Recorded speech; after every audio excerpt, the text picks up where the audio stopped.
Bali, yan po yung gate namin dito. Ito po yung hallway bago pumunta sa kwarto namin. Yan. Ito po yung kwarto ng bantay. Tapos, ito naman po ang kwarto namin.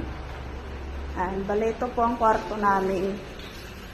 Ito po yung staff house namin po. Ito po yung staff house ng Makati. Bali, ito po siya sa loob. Yan po yung kwarto namin. Tapos po, ito po yung maliit naming kusina. Ito po yung mga gamit namin.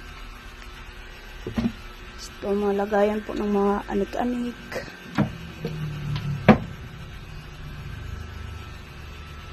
Basurahan. Tapos ito po yung CR namin.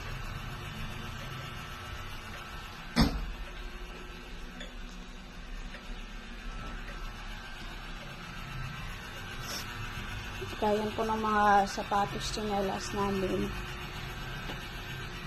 Tapos ito naman po, yung mga dry fit po. Ipo-pull out na po kasi to kaya mga nakabalot na po siya. Mga dry fit namin. Tapos dito naman po yung gamit ni Kuya Gideon. Gamit po niya yan. Yan dyan. Ito po mga dry fit na white and black. Kasi ito lang po ang magalaw sa amin. Tapos mga polo shirt. Tapos bomber jacket. Yan po. Yan mga stock po namin yan ng mga mugs at saka tumbler. Ito naman po mga raglan. CBC white tsaka black. Dito naman po ang kwarto namin ni Trisha. Dito po si Trisha sa baba. Ako po dito sa taas. Tapos itong mga gamit namin nila Trisha. Wala po kaming storage box. Tapos yung bedsheet tsaka ano namin, tig-isa lang po. Yan lang po.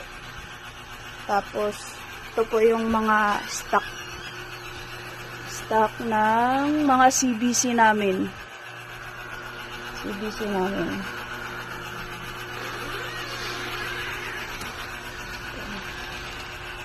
Yan lang po siya. Maliit lang po.